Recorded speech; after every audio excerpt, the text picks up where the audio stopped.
Bildirirəm ki, bu ərazi baş plana əsasən xüsusi mühafizə zonasıdır. Xüsusi mühafizə zonası baş planda ayrıca göstərilir.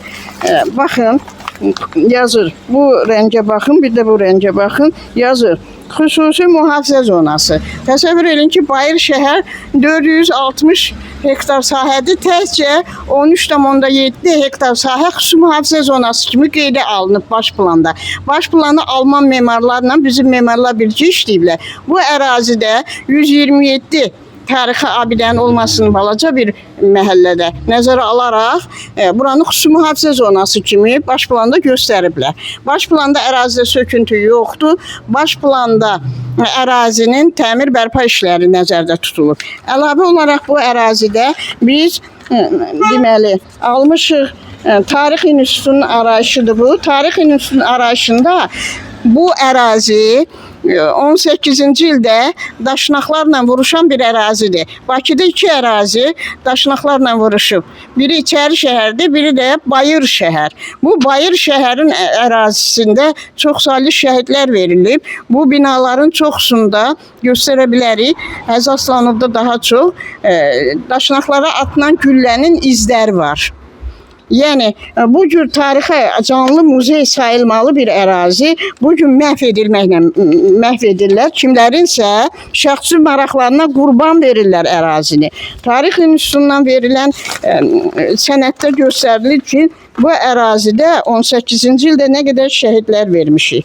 Baxın, bu ərazidə soyqırım abidəsi göstərmə, inşa etmə əvəzinə soyqırımı yəni tərənnüm dünyaya çatdırmaq üçün ki, bu ərazi soyqırıma məruz qalıb, kimlər, nələr.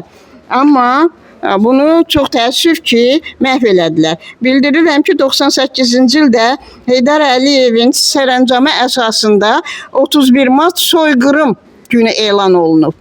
Məhz bunu əsaslanaraq bu ərazi soyqırıma məruz qalan bir ərazi kimi canlı muzey kimi qorunub saxlanmalıydı. Təəssüf ki, gördüyünüz kimi ərazini məhv etməklə məşğuldurlar. Filiz, ərazinin əsas özəlliyi və gözəlliyi ondan ibarətdir ki, ərazi tolerant bir ərazidir. 1840-cı ildə burada Rus kilsəsi inşa olunub, yanında da 3 dənə məscid var. Bu o deməkdir ki, ərazidə hələ 1800-cü ildən tolerant ərazidir. Millətlər burada, yəni kompakt yaşayıblar bir ailə kimi. Burada millətçilik söhbəti olmayıb. Yəni hamı bir millətin nümayəndəsi kimi, Azərbaycanlı kimi burada yaşayıb, yaradıb. Yəni Bayır şəhəri neft maqnatları salıblar. Çox böyük harmoniyası var idi. Təəssüf ki, bu maraqlarına, nəfslərinə qurban verərək ərazini məhv elədilər. Ərazinin harmoniyasını pozdular. Ərazidə görkəmli şəxsiyyət Kərim Kərimov yaşayıb. Ərazidə Nizami Gəncəvin portretini çəkən görkəmli rəssam Qəzənfər Xalıqovun binasını məhv eləyiblər. İkinci mərtəbəsində Nazim Babayev görkəmli rəssam, onun evini məhv eləyiblər. Ərazidə çox sayda rəssamlar, bəstəkarlar, yazıcılar, çox sayda mədəniyyət sahəsində çalışan insanlar var. Hal-hazırda ərazidə akademiklər, Fuad Məmmədov kimi akademik yaşayır. Görkəmli professor Mina xanım Əsədlinin evin sökülmək təhlükəsi var. Çox sayda saymaq olar belə görkəmli şəxslərdən. Bir şey də qeyd etmək istəyirəm ki, Bayır şəhərdə yaşayan ilk rəssam Bayır şəhərdən Bayır şəhərin yetirilməsi olub.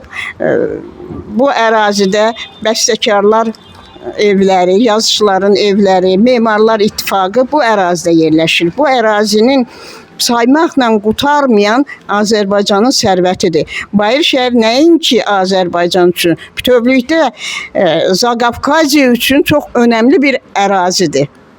Adınız nədir sizin? Adım Zahidə Əzizova.